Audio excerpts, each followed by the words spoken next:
All right, good morning, everybody. Welcome back to Imperfect Strike. I'm Alice, and today I'm talking to Liz from Baltimore Fridge Community Network. Welcome, Liz. Thank you so much for being here. Thank you for having me.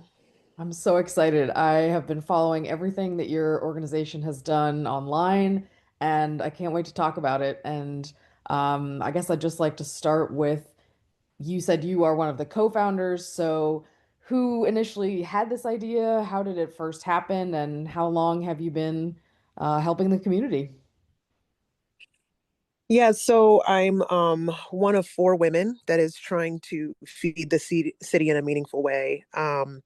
Each of us have had our role in food rescue and mutual aid for a while.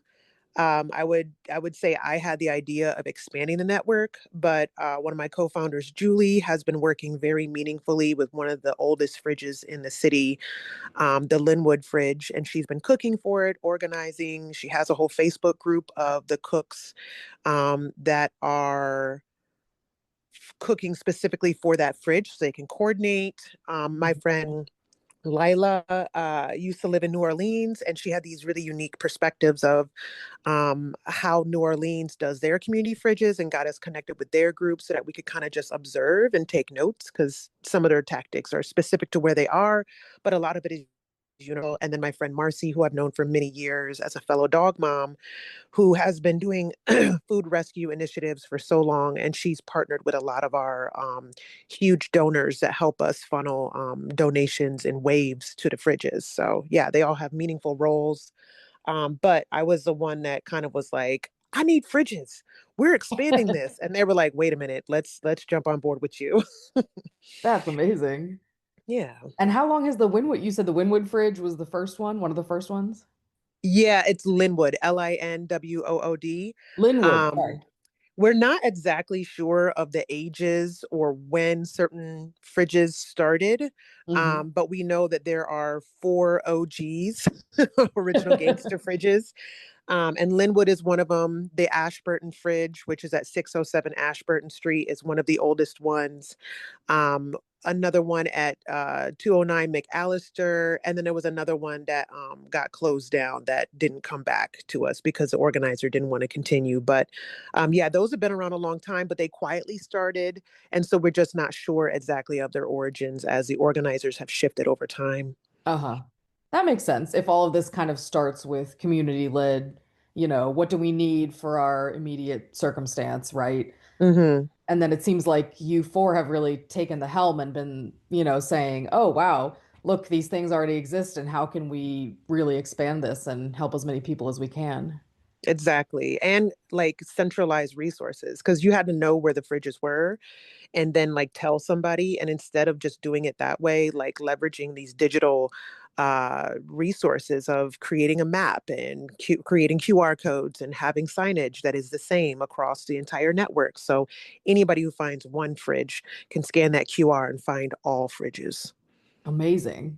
Yeah, Yeah, everything comes back to logistics, doesn't it it? really does. And I mean, if you have a gift for it, it's important to step up because not everybody has that gift. Oh, so true. Yeah, tell me about the donors. How does that work where you say you have sponsors coming in these days?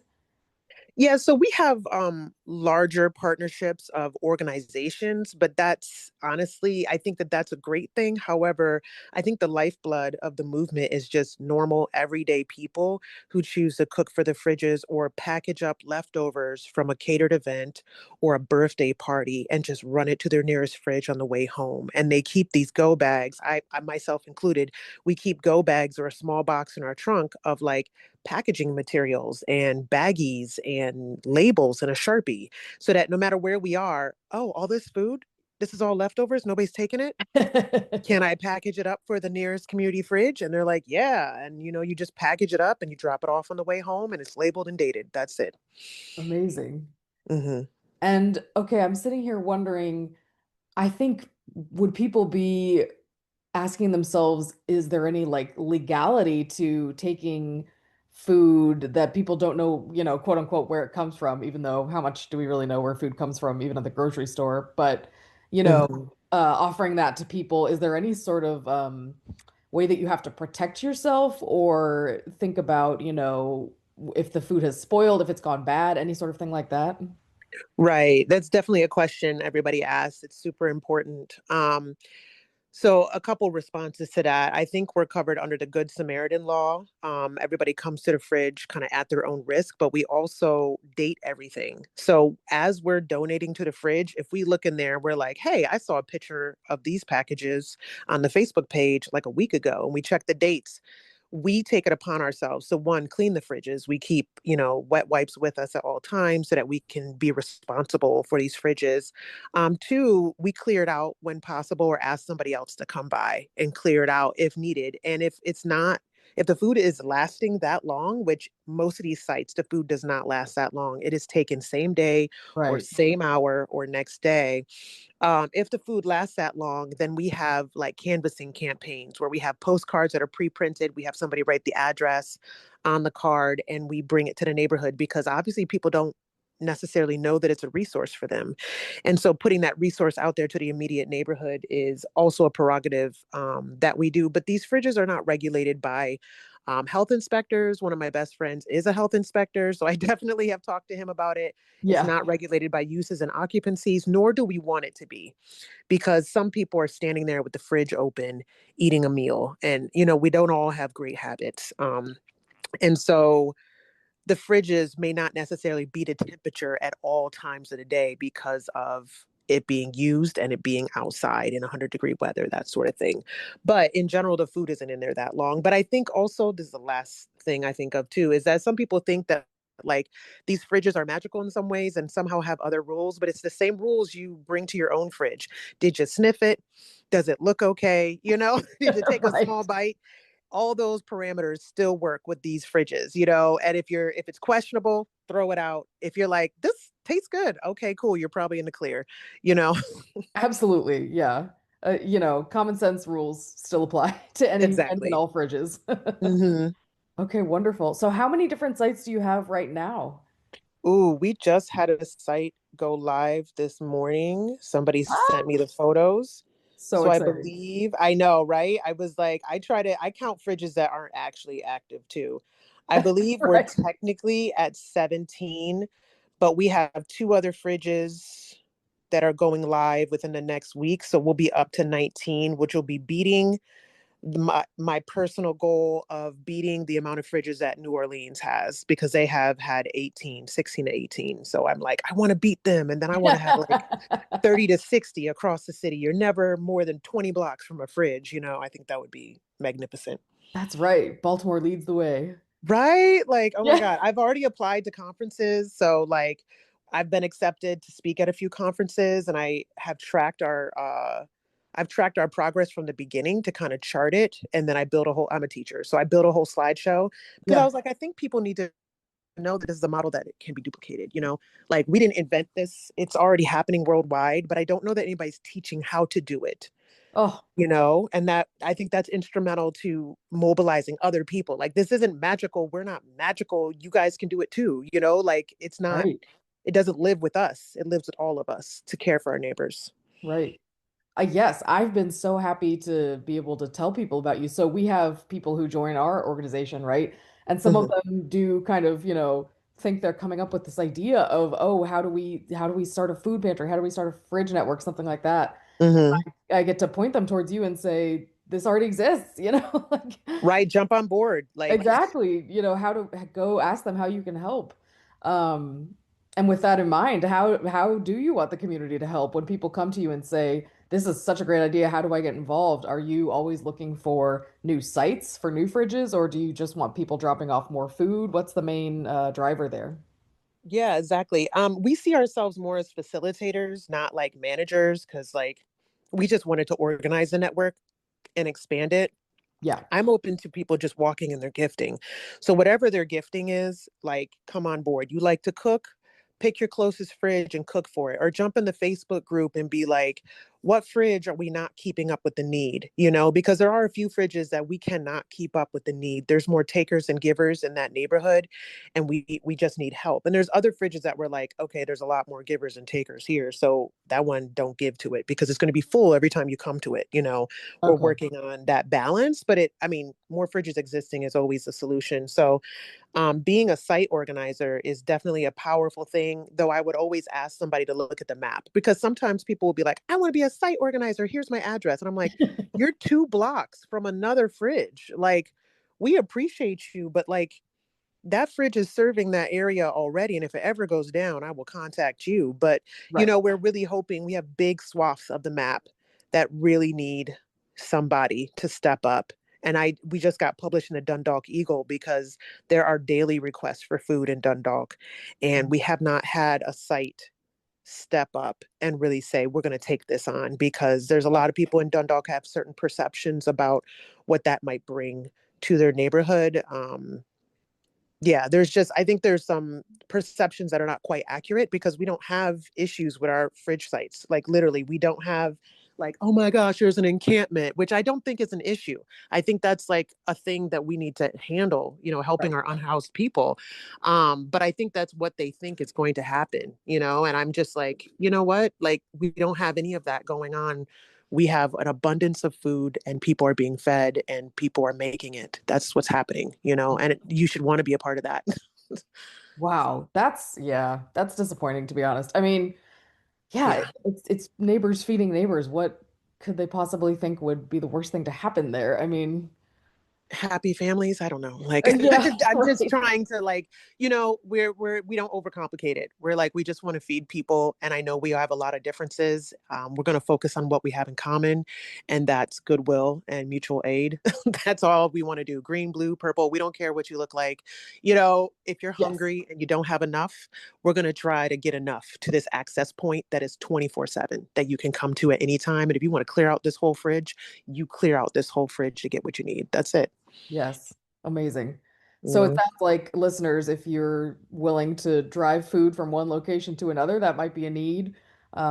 Listeners in Dundalk, we want yeah, we want a fridge in Dundalk, so yeah, I mean, please and get in there's a ton of touch. areas that don't have fridges. They're welcome to go to our link tree through our Instagram, and they can just click on the map and look at the map. If they're in an area that we don't have anything, like, Hmm. even if it's 15 blocks from the next fridge, cool, we're down, and we have the fridges. People are always like, I have a fridge for you, and I'm like, oh my god, I don't have places to put all the fridges. We need woodworkers, people who would build. They're very simple structures, but people who would help build those structures, and that Yeah. would help us mobilize faster when we have people who are ready to host. And we're always interested in people driving stuff to the fridges. There's giveaways. We always direct people, join Feeding Baltimore, Uh-huh. look at the giveaways. If you can go to a giveaway, tell them you're picking up for 4 or 5 families, and then drive all that food to a fridge and just shove it into the fridge. And you will fill that fridge on that day. And people will come to that fridge, usually while you're filling it, and be so grateful, you Yeah. know? Yeah. So it's very simple. It can be like 2 hours a week, 2 hours every 2 weeks. It makes a difference. Whatever people can contribute. Yeah, all of that. So Feeding Baltimore, is that an organization that will put out alerts when there's food available and ready to go?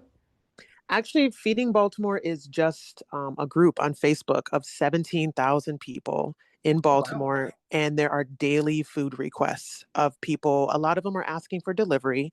We don't take that on just because we're trying to mobilize a lot of food and it would take up a lot of time and resources. So our answer is these access points.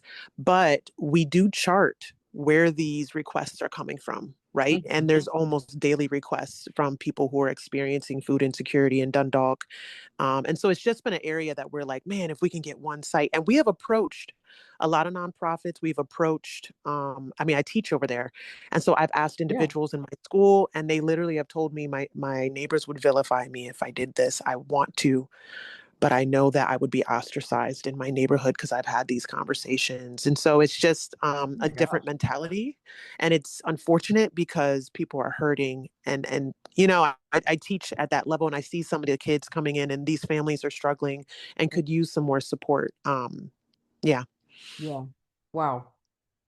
And so, apart from, certain neighborhoods where the neighbors might be vilifying, is the hardest part about setting up a site access to power and electricity?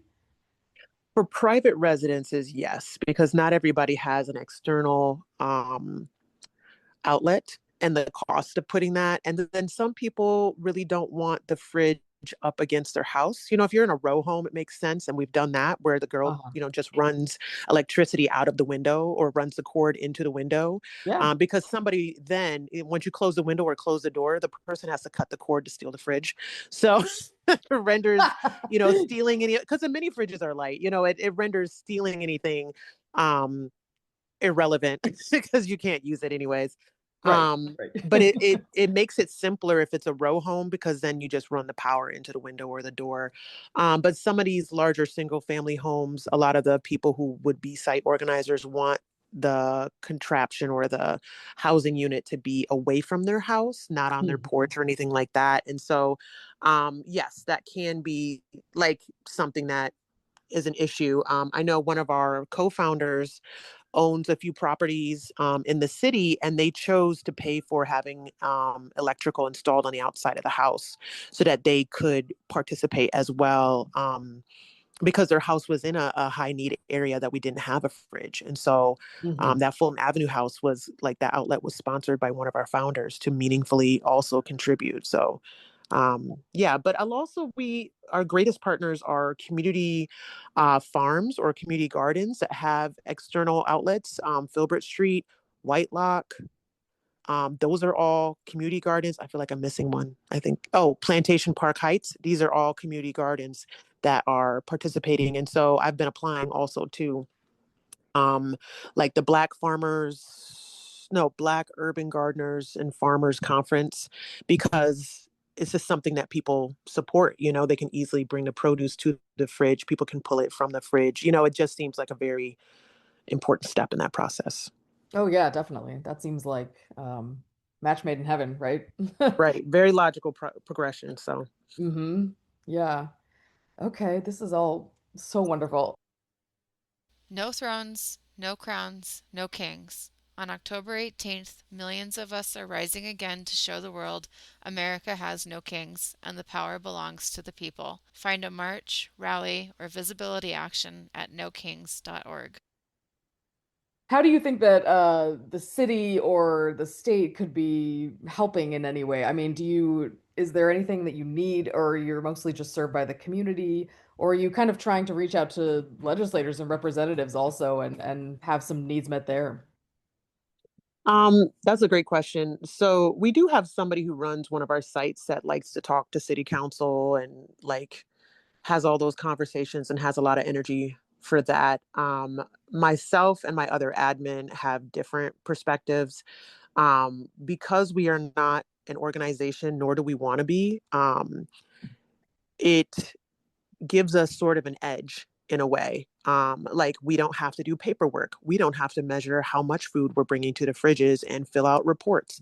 Yeah. All of our energy goes straight to organizing new sites, supporting our organizers, running these donations, labeling the food. Like our energy goes straight to the people versus paperwork that would go along with being an LLC or a nonprofit or applying for grants and that sort of thing. And we use favors or we use our own money on occasion, or we ask for money from the group and we say, hey, we have a new site coming up, and we keep the cost as low as we can. We'll be like, the new site for housing a full size fridge is $250. If you can do that, please reach out to us. And then we have them pay for it directly at one of, the home improvement places. And then our woodworker goes and picks it up and pre-cuts and pre-drills. So like we have a system right now that really works just through Yeah. relationships and partnerships. And we really love that grassroots simplicity of it because I think it keeps it within reach. We are all full time working women with no kids. This is our Yeah. baby. And Right. so we have shared custody of this baby. And we also don't want to overcomplicate it. I know we are partnering with other nonprofits and we think, you got to do what's a good fit for you. I Mhm. think once you get government involved, it is shared property and they start having a say in how you do things. And it can be catastrophic. You have to be careful who you get in bed with because they have a say in certain things. And right now, we don't even always agree, the admin. And so like Sure. keeping less cooks out of less cooks in the kitchen keeps the simplicity and the purity of the product, we think. So for right now, for where we're at 3,500 people in the Facebook group and, quietly growing, I think that this is the best way because once government gets involved, it changes into something else. And so I think we'd be afraid of what that might mean. Yeah. Right. Yeah, that definitely seems to be the way to go. I mean, yeah, as long as, I mean, knock on wood, as long as the city is not interfering in any way, then Right. the community can just do as they need, right? Right. In our current climate, I hope the city has its hands full with what's going on. So Right. we can keep doing what we do. And it's just feeding people literally, there's no malicious anything going on here. It's pretty simple. I hope there's other things that are higher profile than what we're doing. Yeah, of course. Although in the current political climate, you just never know, unfortunately. Exactly. Have you seen a huge spike in demand ever since the last election, or is that not really correlated at all? Um, I don't know not that I've seen because I've been a part of Feeding Baltimore for a long time and I pay attention to the requests and such and kind of track as far as what's going on there. Hmm. I do expect that if we don't stop this train and it's gaining momentum, those cuts to SNAP Ugh. coming in 2027, I do expect that to be very catastrophic for a lot of families. And we just hope to be able to catch some of these families. Like I know that currently we can't catch them all, but I think if we have a safety net across the city, it will make a huge difference for a lot of people. And I've talked to some of these people where they were like, I was in this neighborhood and I couldn't pay all my bills. And the fact that I could come to this fridge and have a meal helped me keep my head above water. I've had these conversations Wow. with people to just know, like, and I know that I grew up very poor. I grew up on food stamps. And I know that, like, some of our meals were very simple and we were not the ones paying for them. It was assistance. Assistance comes in a lot of ways. So Yeah. we're just hoping to make a difference for our neighbors. And if you talk to almost anybody who's a part of this, they have been there and they know what it's like to be hungry and they may not be there anymore, but they remember, Hmm. what that's like and they want to pay it forward. Somebody helped them, they want to help somebody else. Yeah, definitely. Wow.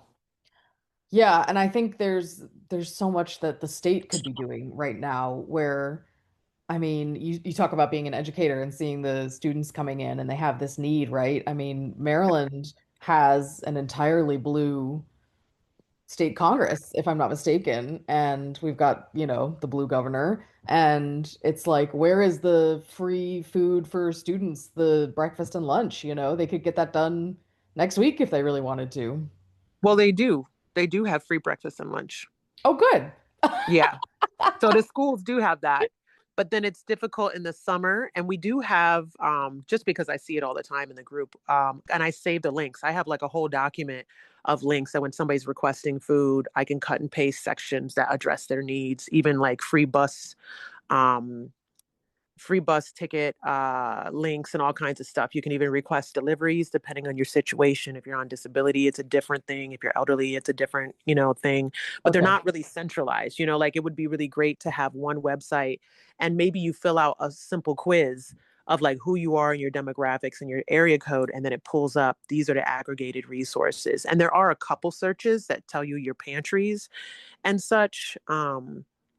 It's not a foolproof system. Yeah. I think that we could throw some money at tech and optimize the system, but in the end it's like the issue is that we're on the side of treating the disease on the back end, and we need to be preventing it with a living wage, and the cost of living is way too high. And Yes. so like we're on the back end trying to plug all these holes in the bucket, and we're not actually stopping the flow into the bucket. Like it one hand can wash the other. And I feel like, I mean, I also know that there's a lot of problems and it's difficult to address all of them in meaningful ways, right? Crime being down is a big deal.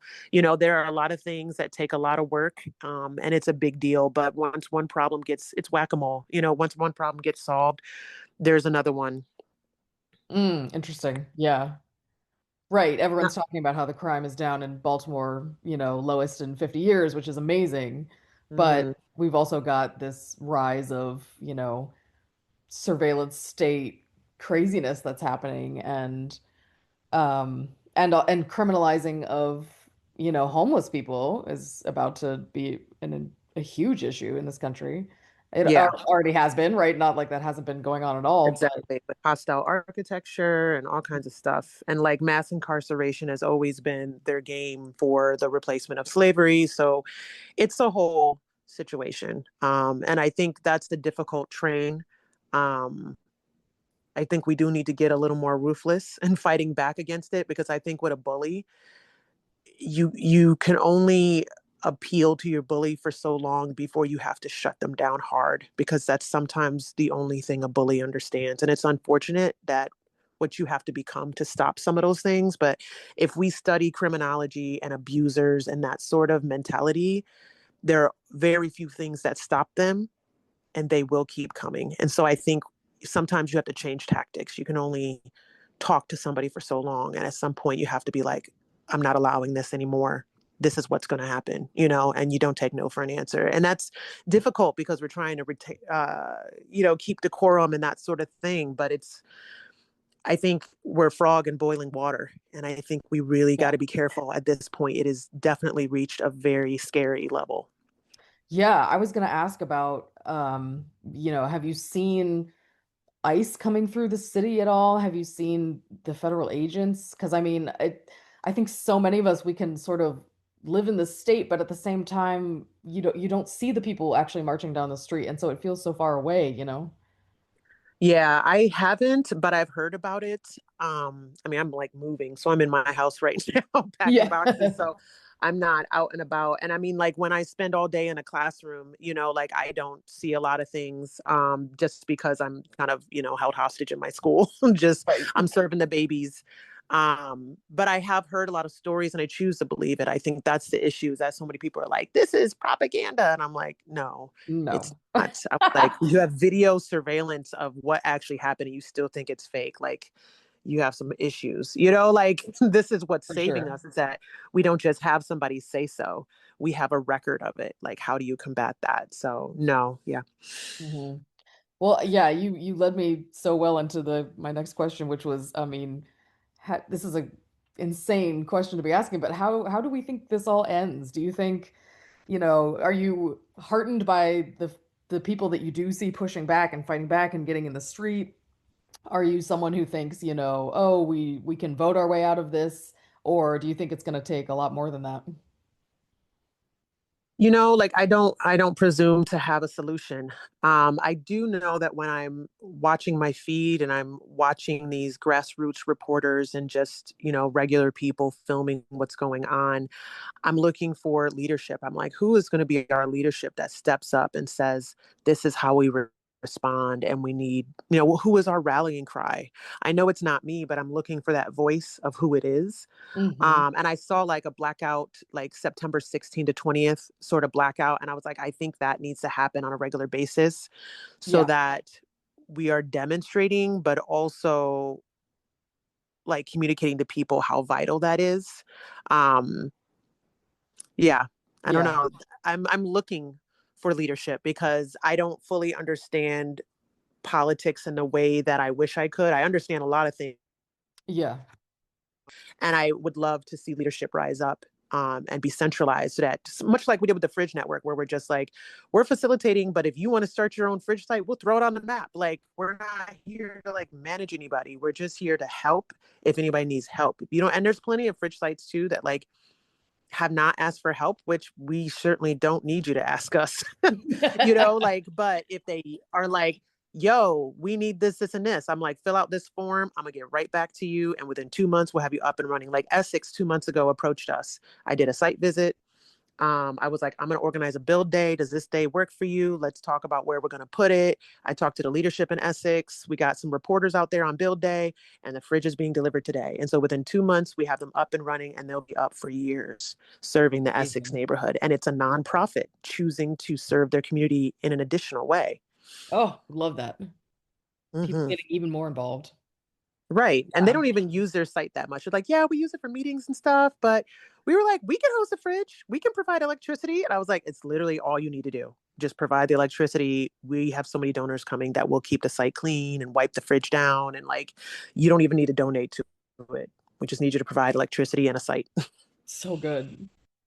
Oh man. Well, in looking for leadership in the current moment, may I pitch to you the General Strike US? We we are also sort of a grassroots movement. Have you heard of us before I reached out and asked you to come on this podcast? I feel like I might follow you on one of my other personal accounts. Okay, yeah, just social media.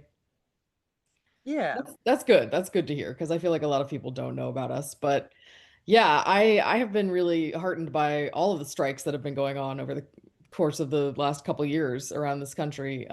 People are getting some really big labor wins, and unfortunately, I don't see this administration going anywhere anytime soon unless we tell them that they have to. Just like you said with the bully, right? You gotta Yeah. lay down the law. So yeah, if you want to give us a look online, that'd be much appreciated. Yeah, for sure. Yeah. Boodle doo. Hi, Maeve here. It's another podcast break. The minds behind the Imperfect Strike podcast have released a news focused branch called Imperfect News. Imperfect News is starting with daily podcast episodes, posting the curated headlines regarding the U.S. administration as created by GovBrief Today, putting together no fluff information from the day's news and releasing them after midnight. GovBrief Today is a valuable resource for those trying to cut the noise and overwhelm of the barrage of news. With each free and private nightly email, you're armed with images, data, and quotes so you can see it all for yourself. Add your email at govbrief.today or on Substack at govbrieftoday. Da doo dee. So what are some other local organizations, be it nonprofit or more grassroots led, that you've been working with? You said Feeding Baltimore. Are there any other ones that you come into contact with regularly? Yeah, absolutely. So two of our greatest partners is Future Think Hub. It's run by these twins, Brandon and Bradford. They're so Mhm. great. They do a huge giveaway out of, I believe it's called La Chow. It's at the old, is it called Stratford University? Yeah, downtown. I think it's 410 South Central. So I go to their giveaway, and my friend, co-founder Marcy, helps out there, and she always loads me up so I can go straight to the fridges. And Perfect. they also get regular donations from a Chinese restaurant in Towson, and some of those meals are packaged up before they go bad. And like they come in these huge sheet pans, and then Marcy comes up and she makes it look like they ordered it off a DoorDash. A couple chicken skewers, an egg roll, like, and it comes in looking crazy because it's such mass production, right? And then she makes it look really nice for people. Sometimes when you're at a food pantry or you're picking up from somewhere, it doesn't feel super dignified. And then this, I remember Chinese food was always my guilty pleasure growing up because we could only get it on payday. Like we couldn't Sure. really pick it up a week after everybody had been paid because there wasn't enough left. We had Right. paid all the bills. We were kind of just running on fumes. But she packages it up and then she delivers it to one of the high need fridges, and usually 50 meals at a time, all Wow. labeled.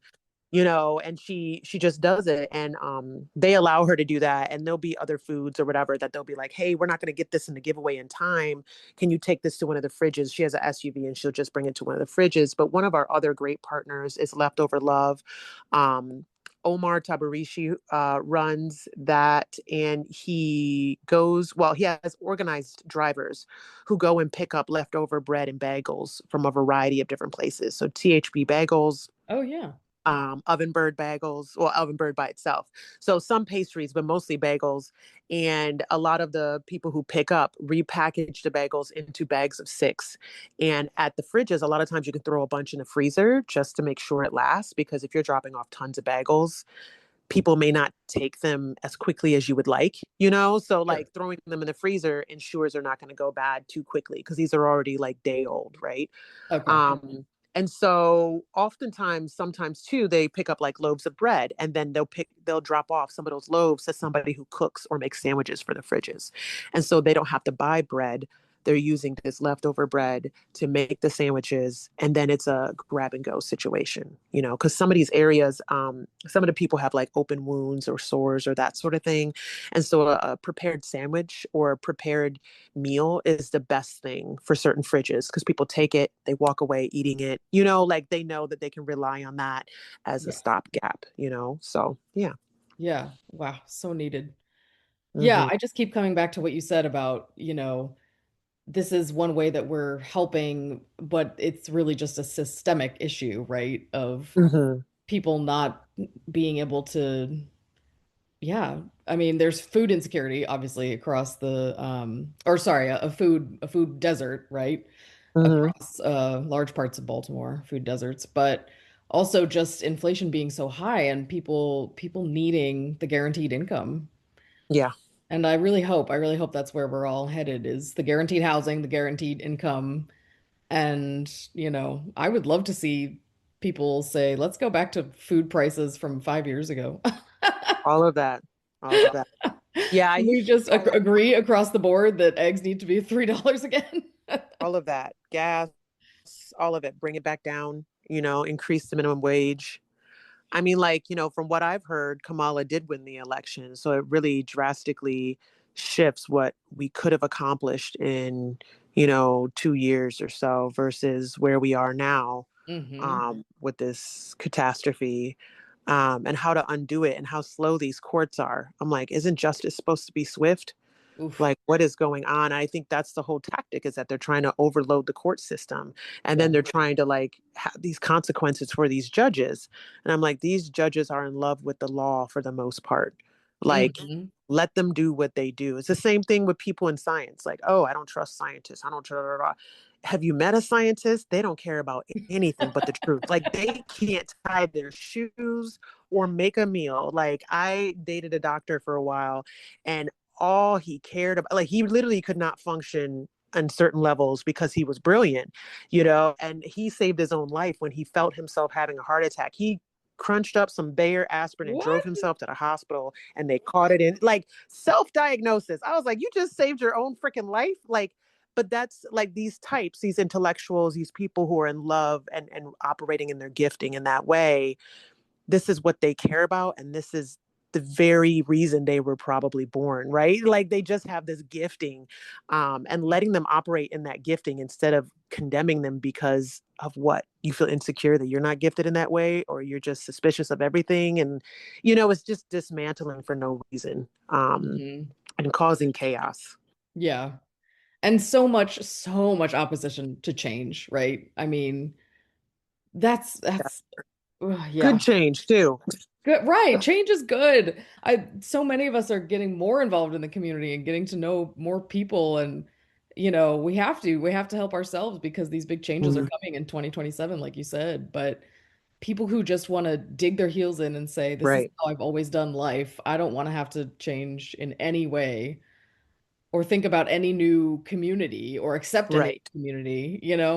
What is that? What's going on there? All of that. Are you And they unwell, should sir be or left madam? behind until they can kind of wrap their mind around. Yeah. Um, Yeah, truly. and I think too, like, this severe discontent with the dystopia that we find ourselves in. I found myself as an artist and a teacher, like, I'm giving to the next generation. I'm teaching my babies at school, and I love Yeah. them to death. And I'm making art that stands in opposition. But just my heart was like, I am raging inside. What do I do? I go to the gym. I'm like, what do I do with this rage and this pain that I carry every day with every Mhm. headline I read? And I'm like, what is happening? Like, I've never loved this country, but I find myself here and trying to be present and trying to be there for my fellow person and be in community in meaningful ways, because it's where I find myself, and it's imperfect, as many things are. But I found the Fridge Network gave me a place to put that nervous energy and that anger and that, um, heartbreak for where we find ourselves. Mhm. Um, Needed that. I needed a place that, like, this is where we find ourselves. And until I find meaningful other ways to impact our current situation, this feels very meaningful to push forward for my fellow person, um, and to make the world a better place in the midst of this dystopic present moment. Right. So, And I invite Definitely. anybody who's feeling that, like, oh my God, I'm raging. Like, yeah, every day. If I'm not overwhelmed with sadness, I often am very angry about so many things. And I've wanted to find a place to love, because love has a place in the midst of all of that anguish, right? And I was like, love is a much healthier place to come from, And I was like, and I can do that for my neighbors who I won't even meet or won't even see. I can feed them. I'll never know their faces, Wow. but I know that they're less hungry because I took a drive in the car that I can afford because of my government job as a teacher, you Hmm. know? And somebody did that for me at one point, and I probably didn't even know that I should say thank you. But this is my way of saying thank you, is by feeding the next person that needs that hand up. I'm not closing a door behind me. I'm reaching backwards and saying, you can do this too. Come on, Mm. let's get you a meal. Wow. Ooh, I'm feeling like some chills over here. Thank you for saying that. That was beautiful. There were so many sentiments in there that I just agree with, and I feel like so many people feel, but they maybe won't say out loud. Like, yes, we don't love this country, but we're trying to build a country that we can be proud of, right? Right.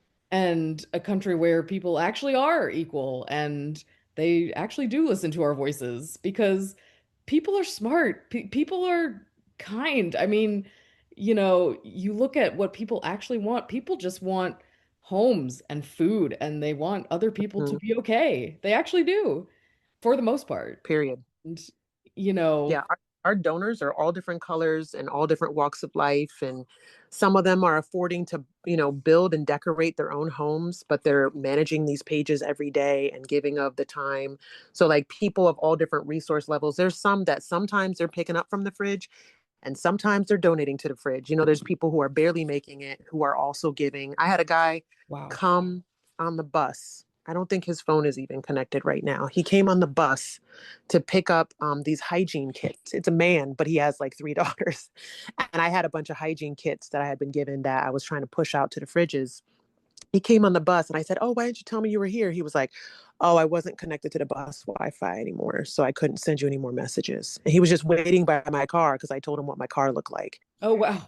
Like, people who just giving when, you know, they also are trying to build their own resources to get themselves a little more stable, but still understand the importance of um, just loving others, Yeah. and I think that's the way we make it all through, is love. I do think love looks a lot of different ways. Sometimes love can be a slap in the face, you need to wake somebody up. But I also think, like, towards one another, people who are hurting, I think that looks a very obvious way, and we have to find a way to do that, to take care of each other in the midst of it, because we saw during COVID that so many people, there were people committing suicide. There was a lot of pain, and we Yeah. just made it through that, but we're not through this. I actually had a friend tell me, she was like, if you look at astrology, she predicted the election. She was like, if you look at astrology, he's winning that election. And I was like, are you joking? She's like, according to astrology, we're entering a dark time, and I can't see that happening under Biden or Kamala. They're like, so, Wow. oh, this dark time is going to happen because of this. And so it's going to be a longer dark time before we get to a happier time. And then I was like, oh, Wow. really? And then I was like, oh no, it happened.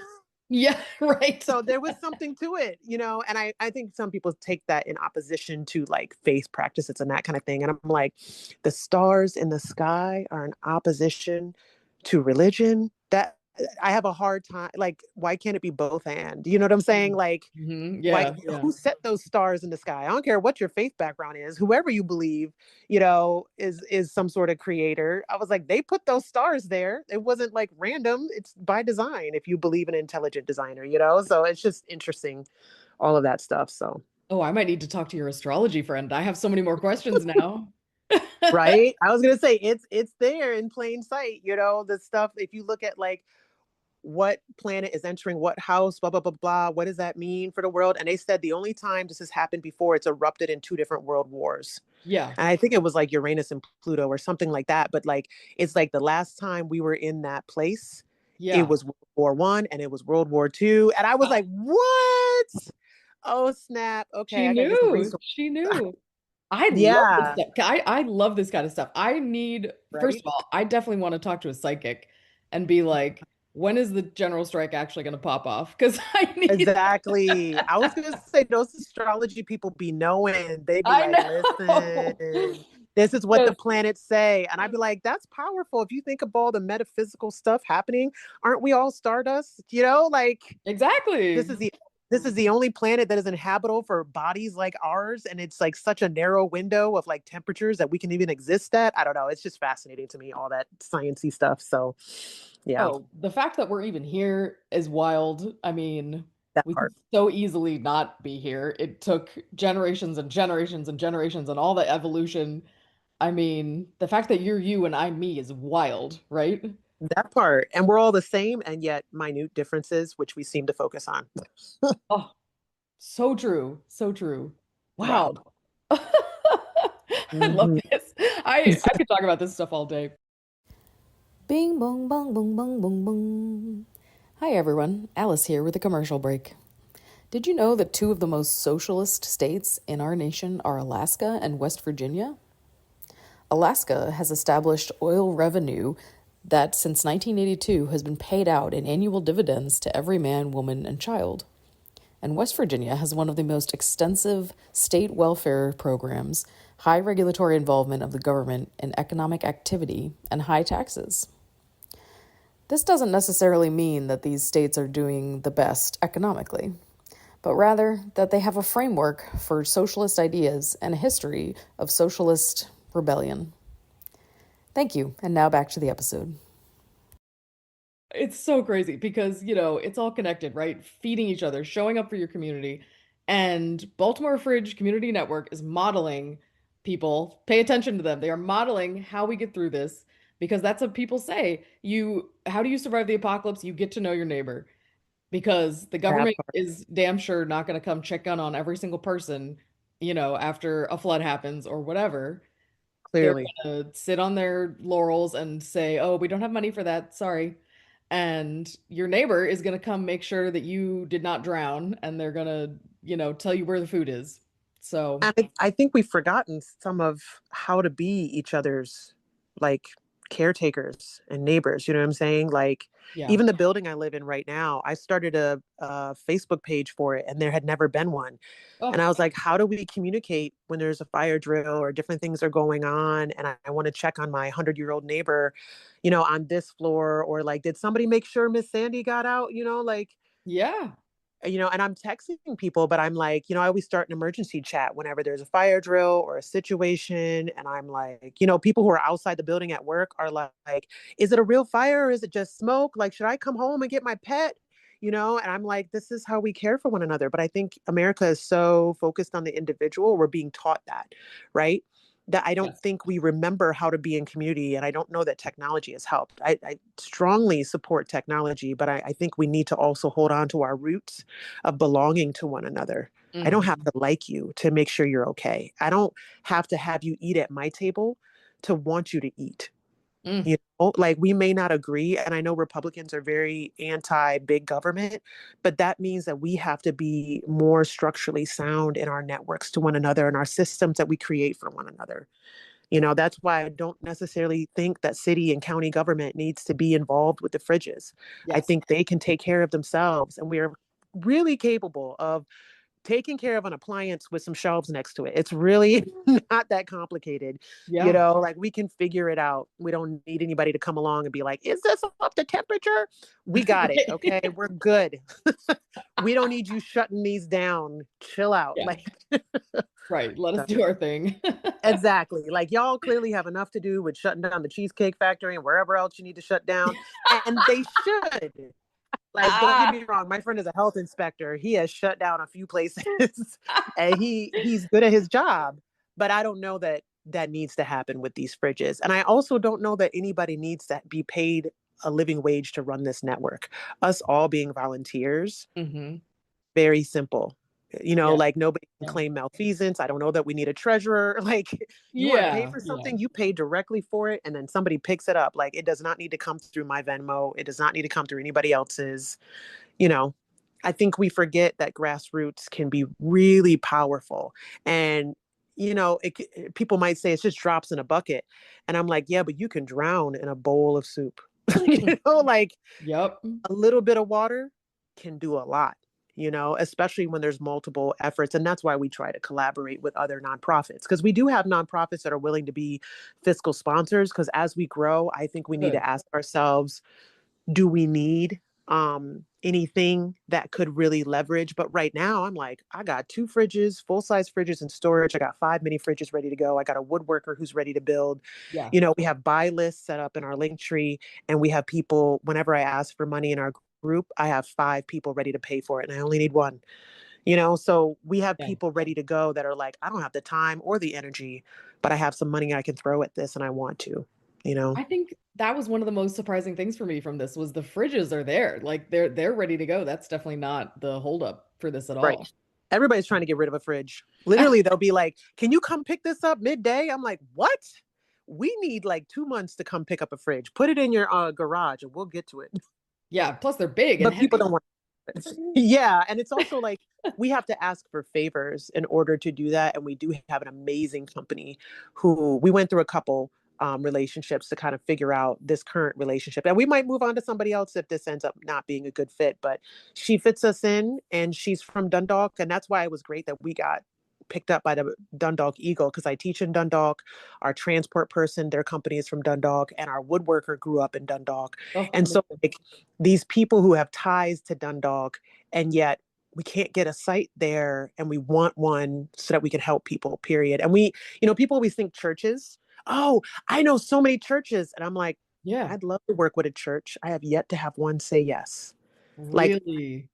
and it's surprising. And I think it's just a shift in our society. Nothing against churches. Don't get me wrong. I have a Yeah, degree in Bible.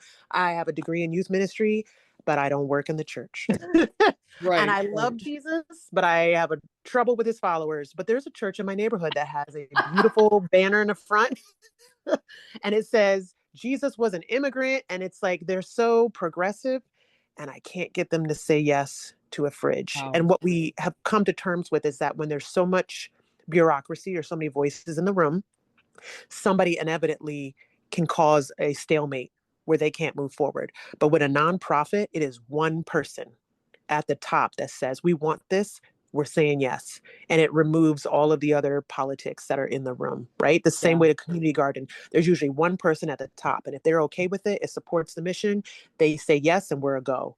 And they yeah, usually will say yes to all the other stuff. Okay, build day is this day. Okay, we're going to bring our people, we're going to mobilize our troops. I'm like, let's get it done, because I got another site I got to work on. Let's get it done. Get the fridge there. We'll right. get donations, be getting funneled. So I think that's where we find so much success is when there aren't 18 voices in the room and somebody who doesn't has never been to a community fridge nixing the idea, you know? Right, So, right. and I often I'll say this too, like anybody who's like, I want to bring it up to blah, blah, blah, blah, blah. Like I see a lot of community associations kill them in theory in committee, And so I usually like to be like, let's just go through the one person who can say yes, and let's keep it real simple. Because I've had like 3 churches reach out. I tell them to fill out our form. I'll Hmm. come to a site visit, and then we're off to the races. It's not that complicated, and they can't get it done either because they're too busy, or there's just too many voices weighing in. Um, and in the end, I'm like, people are hungry yesterday. Yeah, They yeah. really are, and they're not always available when your pantry is open or Mm, when you're serving food. Some of these people are coming home and they might have a very disorganized life because of whatever life circumstances are right. happening at that time. I've been in that situation where you can't think straight and you come home and you're like, the fridge is empty and I got mouths here that I got to feed. Like if you're able to swing by a fridge and you pick up 5 sandwiches on the way home, you're a champion. And I've Right. watched people at the Linwood fridge. My first time donating, I was hooked. I had so much food. I filled the fridge and I sat there waiting for somebody to empty it. And I saw this guy, he didn't even park, Yeah. put his hazards on. He walked up to the fridge, and he was a Hispanic gentleman, and there were empanadas and pizza slices. And he was grinning from ear to ear, and he Oh cleared my out gosh. all those things. And I was like, I bet they were surprised to find empanadas in there, like Yeah. stepping up and seeing something that you recognize that you're like, oh, like mom makes, like I was just imagining the faces at home, and some of these people don't even have stoves, like this is Yeah. something you can just microwave, and you got warm food in your belly for the night, you Hmm. know? So anyway, it's magical in a way. It is. This gives me so much hope. And Yeah, Liz, I love you. I just the stuff about I love Jesus but not his followers is so I real. mean, that part, right? I'd be like, y'all don't understand what he was about. Y'all need to go back and read that book. Like, I Right. don't understand. Y'all missing some key points. Jesus was a Like, brown immigrant, y'all. exactly. I'm waiting for the Democrats to start flipping tables in the Capitol. I'm like, y'all need to take some notes. Oh my gosh. Remember those parts? Go back and read Oh, it. Go back to, Bible study, whatever you need to do. right, right. Boo, Bobby. Resistance comes in many forms, from organizing events to calling your reps, boycotting billionaires and their corporations, or maintaining community pantries. For more information on how you can make a difference in your community, please email us at hello@imperfectstrike.live. Beep, ba, boo. I mean, and people are also we're working against all this propaganda, right? I mean, even Mm-hmm. just the fact that people don't know these organizations are in their own city and we've just been encouraged to Yeah. go it alone, like you have your Yeah. job, you got to pay for your own bills and if you can't fall back on your family, then That part. who knows, right? Homelessness, I Mm-hmm. guess. You failed. Exactly. And then the shelters are full. They keep talking about, and I'm really grateful for like the tiny house efforts that are happening. I've heard about these little villages. I pray for the momentum Yeah. with those because I Yeah. think they are an answer. I think we do have empty lots all over. And I'm like, couldn't this Mhm. empty lot have four tiny houses? Maybe that step where you're like, oh my gosh, we have to get rid of so many things. Maybe you have to severely downsize to tiny house. And then there's a ladder that goes back up to like, Mhm. okay, let's get you guys stable. Let's get you guys into some career counseling, etc. Let's Yes. reassess your skills. Let's go into some skill building, whatever that gets you guys higher wages and get you stable again. But like sometimes you Right. got to reassess. It's way better than being on the streets, possibly losing pets, possibly losing your children because of Mhm. whatever.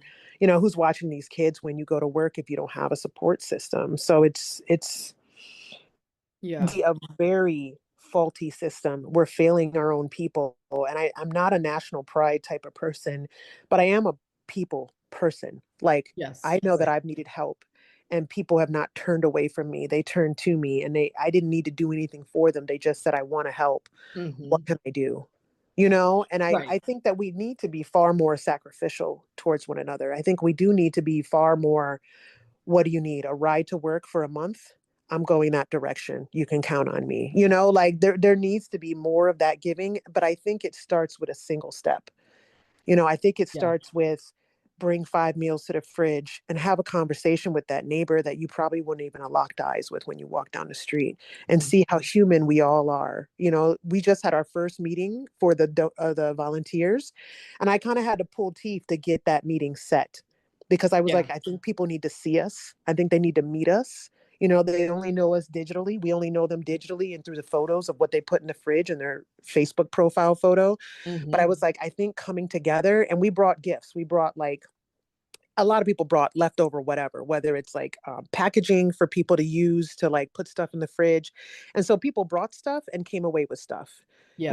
And so it was just kind of like a swap as well as, and we didn't even pay for the space. We went to Ovenbird and we were like, can we just use your back room, unofficially? We don't want to rent it out and we'll bring people here because you donate bagels and that way they'll all pay for something when they're here, and like they were like, it's fine. Yeah. So like I think so many people think you have to spend money on so many things. And I'm like, many hands make light work. When you Yes. have a lot of people and we're aligned on a mission and we fight real hard to keep toxicity out of that Facebook group. There's some people that post things that I'm like, this is not necessary. Like Yeah. this comment is not going to help us get further. Like you can think that and you can vent to your family, but Mhm. we can't have it on the page because it lives there and people see it, and that it shifts dynamics. I was like, so we work hard to like manage kind of the energy within the space so that everybody kind of keeps a momentum and stays positive because it's hard out there. We don't need one more space where people are griping. Mhm. And I mean, like, there's plenty to complain about. Don't get me wrong, but Yeah. Right. I think what we're trying to cultivate is hope and belief that there is a better tomorrow. And until then, we're going to hold each other tight, Right. period. And the fact that the resources are there. I mean, Mm-hmm. some people have this idea of the scarcity too. Mm-hmm. They're, because 60% of Americans are in such a bad financial state, oh, there must not be, there's so little to go around, and we all have Mm, to fight over it and protect our own.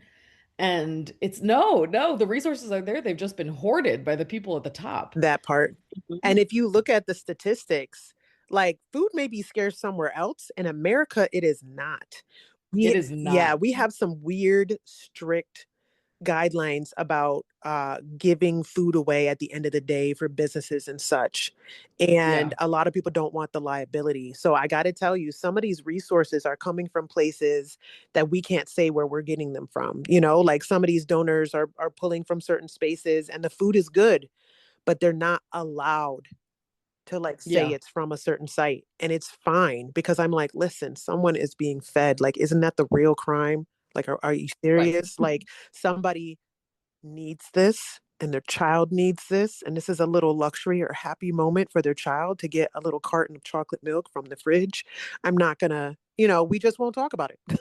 And I've warned Right. people who post and say, this came from blah, blah, blah. And I'm DMing them like, hey, let's not say it's from there if you don't mind. Like, this is the repercussions that we could face. And they're like, oh, I didn't know. I'm like, cool, cool, cool. We all know where milk cartons come from. Like, Right. there's a number one place that they come from. But no, they Right. didn't come from there. No, we would never. No. Yeah, obviously not. Oh, no, we have ethics. Who, Whatever. us? Exactly. I'm like, stop it. No. But, we just, and especially the summer programs and such, like there's so many summer programs that like if everybody didn't show up that day, they have leftovers and nobody's taking it. So they run it to their Mhm. nearest fridge. Right. Hello, and welcome to another break. We're coming up to the end of our first season, and while we have focused on interviews, bringing out the human experience with different backgrounds, and highlighting organizations, we want more. If you represent a local group, chapter, or organization and want to share the work you've done, challenges you've faced, and how you've persevered, we want to hear from you. Come share your piece, and let's talk about what you think is needed to achieve a national general strike. Furthermore, we want to start episodes focused on skill sharing and topic highlighting. We want to start creating recorded workshops for people to listen to, with or without materials to include in the episode. If you are interested, please email us at hello@imperfectstrike.live. We will help you construct everything. Thank you, and enjoy the rest of the episode. Well, and I love what you said about, there's always going to be someone posting something, right? There's always going to be someone making a comment. Yeah. And you had said earlier, we're all so angry, we got to do something, Mm, but it's not going to be perfect. And it never is. And that's why I called this imperfect strike, because we've never done a full general strike in the US before. It is not going to be perfect, y'all. There's always mm, going to be someone who's messing with other things, who wants a different agenda, but that doesn't mean that we get to sit back and not do the work, right? exactly. We can agree to Because disagree. And the best course of action is always the course that benefits the most people, period. Mhm. Right. And when you let people know that, yes, and we just want your children to have health care. That's Period. what, like this is what we're fighting against. We're not scary. We're not scary at all. Just, us strikers or us mutual aid people or whoever, whatever preconceived notions they have. We just want you to be okay. We want you to be fed Right. and we want you to have a vaccine. I know you don't like vaccines, but Right. And I think too, like people don't know their history. When we look at like why don't we work 7 days a week and why don't we work 14 hours a day? And it's like yeah. because people did labor strikes and people Yes, demanded more. Like when people don't know their history, and I think that's where we get into with some of these spaces where people just don't know came they before and don't. the sacrifices that led us to this moment. Because I'm pushing for year-round school, which would give me longer breaks. I want spring break to be a month. Like if we had different Absolutely. setups, and I want a 4-day work week, we could Yeah. live better, live longer, be happier. I want to see it in our time. I don't want to be like, yeah, I lived through the hardest, times of the US, COVID happened and blah, like I don't want that to be the story Right. of my entire lifetime, like, yes, I saw Right. the first black president, but golly, look at the rest of this trash, like I Yeah. want there to be some magic that happens through all of this strife. That strife can't happen for nothing. You know what I'm saying? Like it's already rough. If we just need to Right. push through something else to actually get something out of this where our lives are better and our children's lives are better, because we're already looking at some really catastrophic climate change stuff that may or may not be reversible from what the science is telling us. And so like something needs to be done, and I'm really hoping that we can have that leadership voice rise to the top that can be like, look, this is our course of action, and then protect that person, because obviously people are dropping dead unexpectedly as they step up. Oof. And so like Yep. we need to find what that looks like. I mean, look at MLK, look at Malcolm X, and all these different Hmm. Dr. Sebi, all these different leaders that once they start offering us gold and how to be free from these yokes and these chains, big pharma and all these other things that are going on, they end Hmm. up missing or dead or whatever. So like even this kid who is turning plastic into diesel fuel, they had Oh to, my gosh, yes. yeah, they had Love to that. abruptly drop off of social media because he was getting Oof. death threats, and he started realizing it was really real. And it's like, yeah, bruh, you're threatening these oil tycoons and these, gas, millionaires Right. um, with The a system is not solution. going to go easily, right? No, it's going to The defend. power is going to hold on till its very last fighting breath. And White supremacy too. And that's what we're yes, seeing with stealing the election. It's white supremacy that is taking its dying breath and clawing for survival. yes, Period. yes, absolutely. Absolutely. Yeah, and white people, we made this mess. Pretty rough. Yeah. This is, we got to come fix it. This is our fight. We got to stand up to, and you got to start talking to your families. I want to do a whole series on, confronting your families with the hard issues. Because, like you said, we don't have time. The climate change stuff, and that's what I keep telling people. Whenever you get scared of something, that is a sign to sign your strike card. Mhm. Because that, if you get scared about your job, if you're, oh, I'm losing my job, my rent is too high, anything, any sort of fear, come find your community because we do have ways to help you and resources. And, I think one issue we're running into right now is people are calling for a general strike. They want it to be now. They want this week in September. That's great, but we're going to have the numbers. We have to have the numbers to sustain it.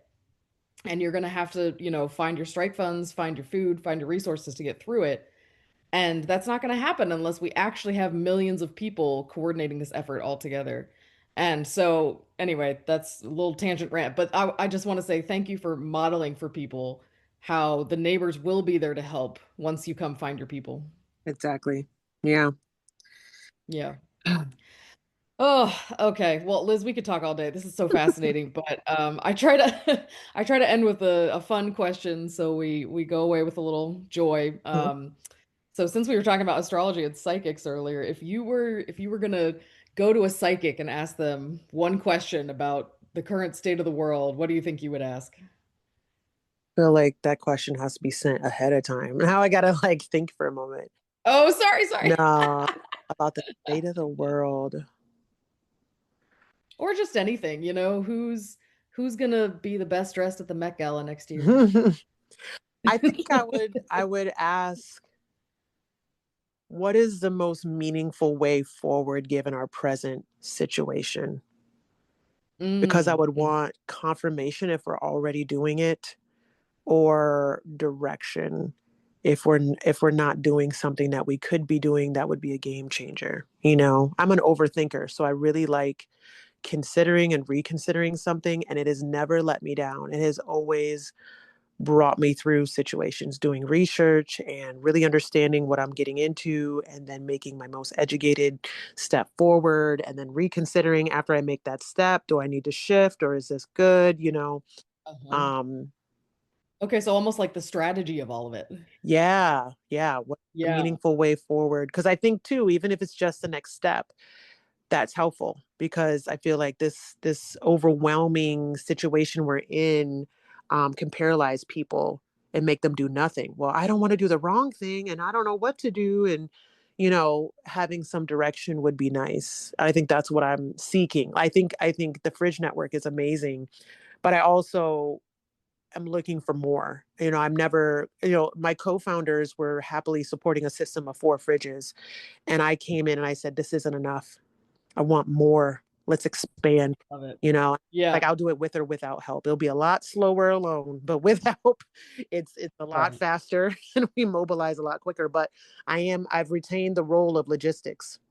I'm the Yes. person who shows up for build day with the woodworker. I give him my t-shirt that I bought until he gets his own t-shirt, that we're both Yeah. kind of like suited up for any photos because press shows up. So like I've always been a doer and I always want to know like I love what it. can we do?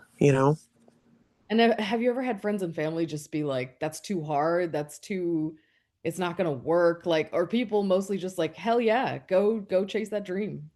With anything that I do, I find that my core group of friends and people that I've surrounded myself with, they're fascinated and interested. Um, I'm estranged from my family, and so I have had them look at some things that I'm doing and be like, "What? That's wild!" Like da da da da. And I've always been like a visionary, somebody who doesn't take no for an answer. And also, I feel, if I'm being very truthful, I feel like I'm somebody who's divinely led. So like I feel like there is an intuition that I have that is never Mm. wrong. It has never led me astray. And I've Mhm. tested it where I've been like, I'm gonna go against it. I'd be like, I knew it, like I go against it. And then Yeah. I'm like in a situation, I'm like, well, now I know that, my thoughts were right. I didn't know how I know, but there's something in me that like just tells me what to do.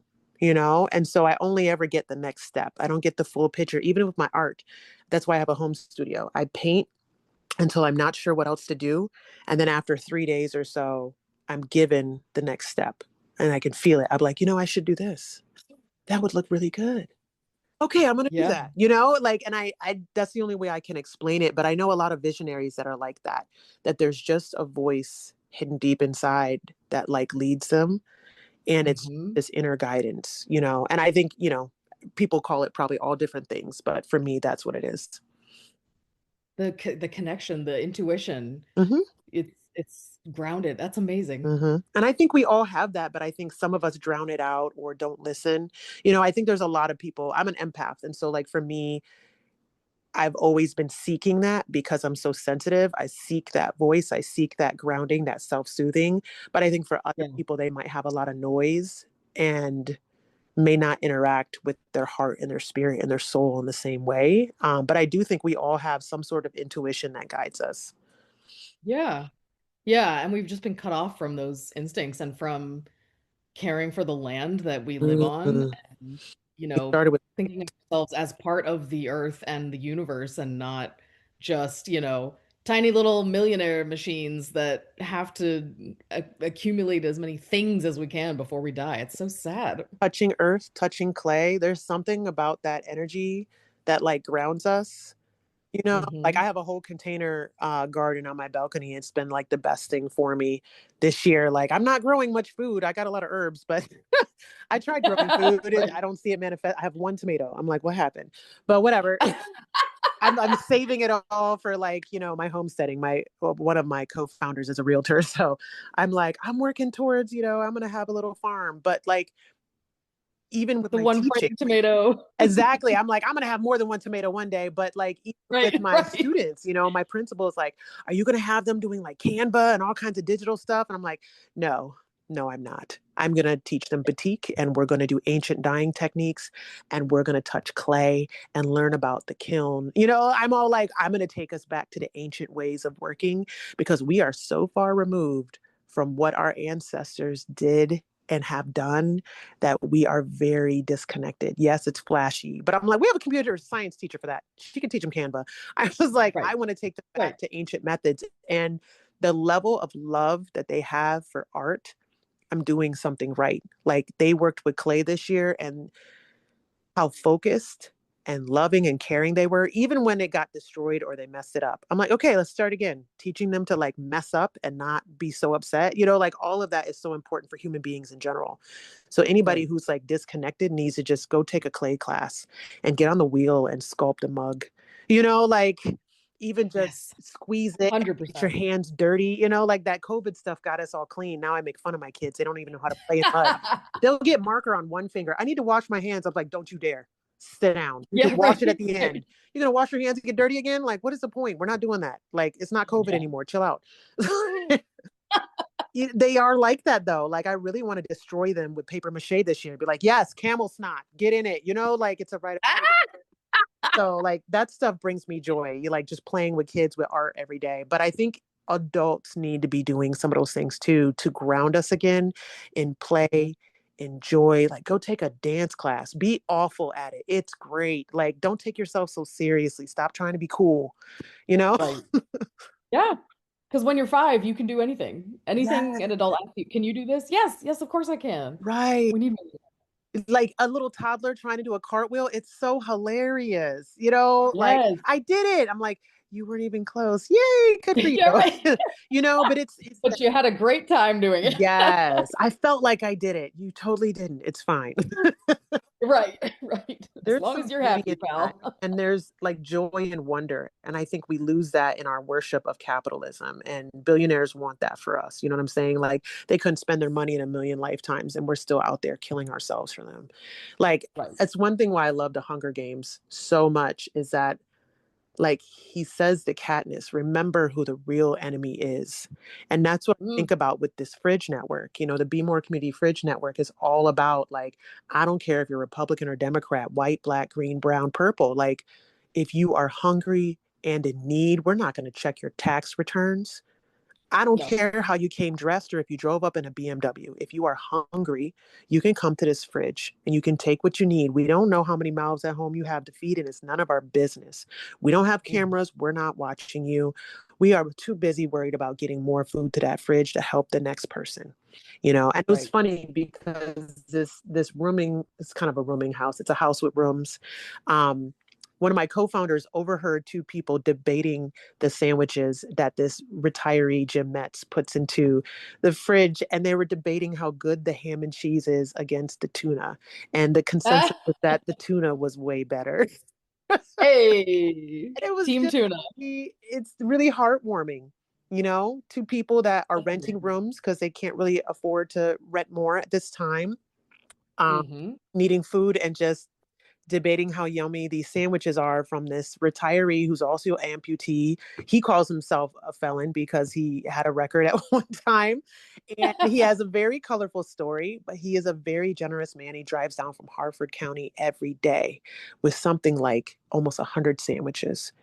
And he goes Hmm. to probably 5 different fridges and puts them in Every every day. one every day. He makes them at night. He labels them with Wow. mailing labels, and his wife helps him. He just saran wraps them. That's how simple this is. You can like take a piece of saran wrap, wrap the sandwich, and then put some. He has condiment packets that he puts on the second layer and wraps it again, and that way it doesn't get soggy. Like it's just. We have Yeah. like sandwich making workshops that we have done with the Girl Scouts and with other like senior living facilities where everybody can help in a different way and do a bulk thing, and then we'll deliver or send somebody to you to deliver. So it's really Right. a practical way to like love on people that you'll never meet but really need it. So Liz, when are you running for mayor and how can I run your campaign? I mean, I gotta say, I'm a big fan of Brandon Scott. I get heartbroken when I read the comments and see all the ignorance in the comments, but I'm a big fan of his methods. He is using community to change the statistics of the city. He reopened I Rex, love him. right? Yes. And I know, I mean, I need Governor Moore to be 10,000 times more socialist for me to approve.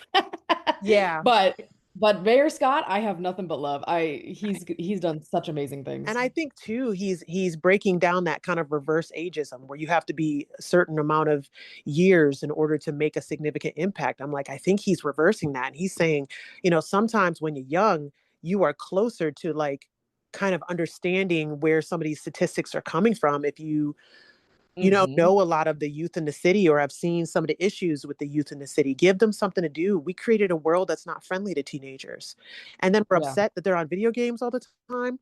What are they Right. supposed to Right. do? You know what I'm saying? We I worked with teenagers this summer because I teach elementary during the year and I work with Be More Youth Arts, and like The Youth Works program is really powerful. It's not perfect. It's got some issues. My youth were not paid on time. However, the fact that Okay. they're paid to come to an art program where they made art and then they got to sell their art and get 80% of the profits.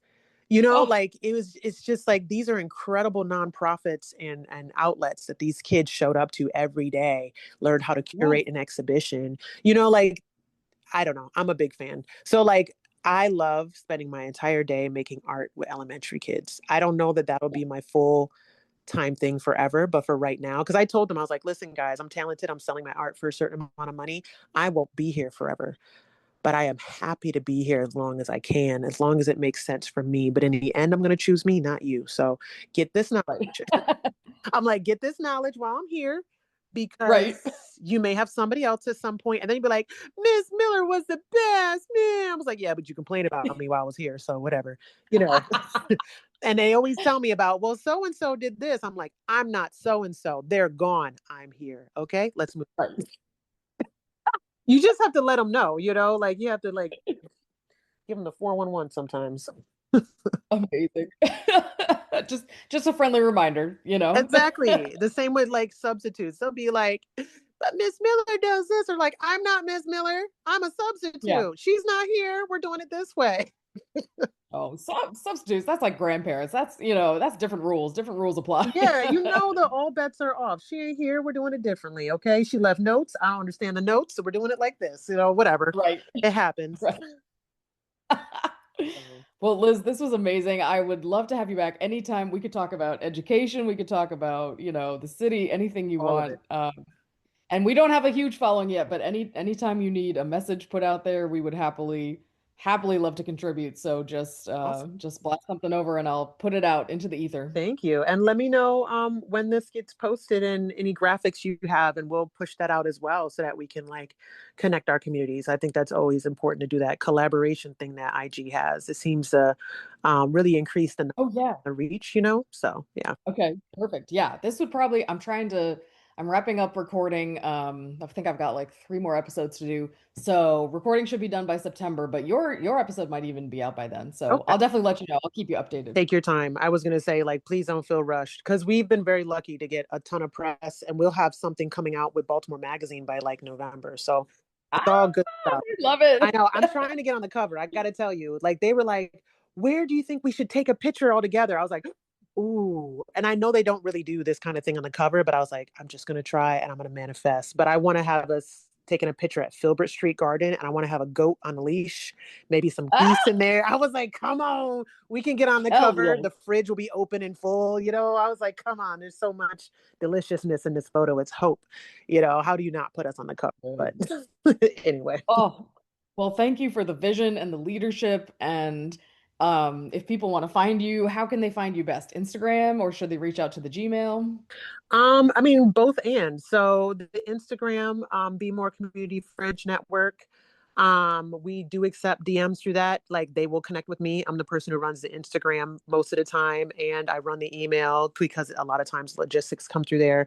If they want to join the Facebook group, it is not for food seekers. It is for coordinating efforts around the fridge on the back end. And we Okay. don't allow posts about anything but the fridges. So people try to post giveaways and that sort of thing. We're going to have a whole lot of people in that group, and we need to keep it very like clear on the mission so that we see everything. But yeah, we'd love to hear from people. The Gmail is be more community fridge network at gmail.com. Perfect.